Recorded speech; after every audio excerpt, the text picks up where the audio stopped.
एक गांव में एक मूर्तिकार रहता था।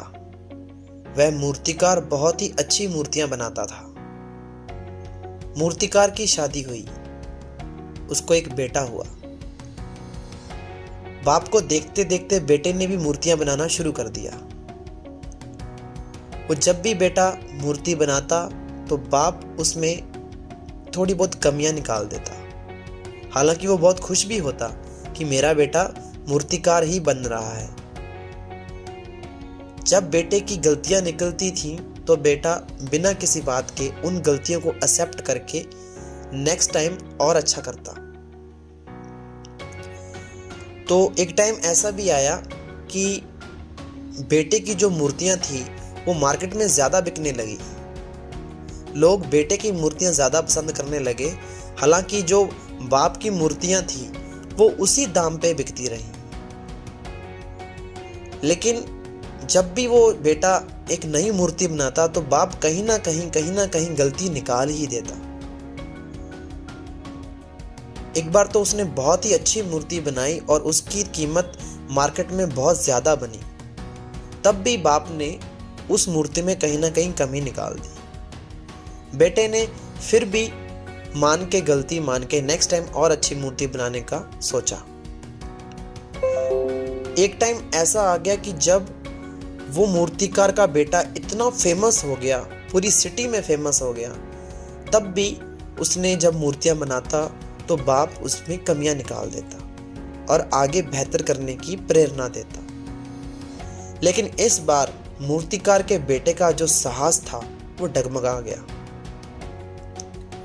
अब उसको अच्छा नहीं लगा और उसने अपना जो सब्र था उसका टूट गया। उसने अपने पापा को कहा कि पापा, आप तो मुझे ऐसे कहते हो जैसे आप बहुत बड़े मूर्तिकार हो।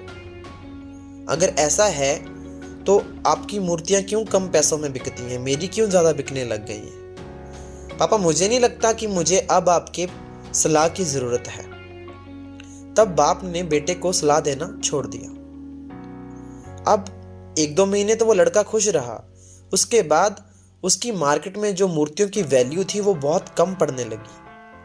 लोग उसकी मूर्तियां लेना नापसंद करने लगे। तो उसको कुछ समझ नहीं आता बेटे को कि हो क्या रहा है। वो अपने पापा के पास जाता है कि पापा, मेरे साथ ये हो रहा है, ऐसा क्यों हो रहा है? तो पापा ने बोला कि बेटा, जो सिचुएशन तुम्हारे पे अब है वो मेरे पे ऑलरेडी आ चुकी थी। तो बोला, पापा आपने मेरे को समझाया क्यों नहीं फिर? बोला, बेटा तुम समझना नहीं चाहते थे। ये ठीक है कि तुम्हारी मूर्तियां बहुत अच्छी थी और ये भी ठीक है कि मेरी मूर्तियों का कम दाम लगता था। लेकिन बात ये है कि जब मैं तुम्हारी मूर्ति में कमी निकालता था तो तुम अनसेटिस्फाइड होते थे तब, और तुम नेक्स्ट टाइम और अच्छा करने का साहस रखते थे, अंदर अपने कामना रखते थे, और तुम नेक्स्ट टाइम जो मूर्ति है उसमें इम्प्रूवमेंट लाके बहुत अच्छी मूर्ति बनाते थे। जब तुम वो अच्छी मूर्ति बनाते तब भी मैं उसमें कमी निकालता था कि हाँ, ये मेरा बेटा और बेहतर करने का सोचे और अच्छी मूर्ति बनाए। तो तुमको लगता था कि पापा ने गलती निकाल दी है, मैं इसको आगे से और अच्छा बनाऊंगा।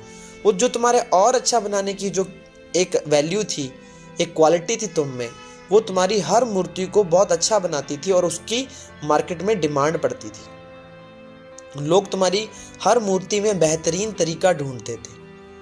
और जब तुम्हें लगा कि अब मुझे पापा की सलाह की ज़रूरत नहीं है, तुम सेटिस्फाइड हो गए अपने जॉब से और तूने बेहतरीन करना छोड़ दिया और बेहतर करना छोड़ दिया, और लोग तुम्हारी मूर्तियों को कम पसंद करना शुरू कर दिया। जब तक आप अपने काम में सेटिस्फाई हो जाते हो कि हाँ, अब मुझे और नहीं सीखना है, बेहतर नहीं करना है, तब आपकी वैल्यू डाउन हो जाती है। कभी भी अपने काम में इतना सेटिस्फाइड ना हो जाओ कि आप सीखना ही छोड़ दो। स्टीव जॉब्स ने बड़ा अच्छा कहा है, स्टे हंग्री, स्टे फुलिश। अपने काम के प्रति पागल रहो, सीखो जितना सीख सकते हो। आपकी बेहतर करने का जो तरीका है, एक क्वालिटी है, वही आपको बेहतरीन बनाती है।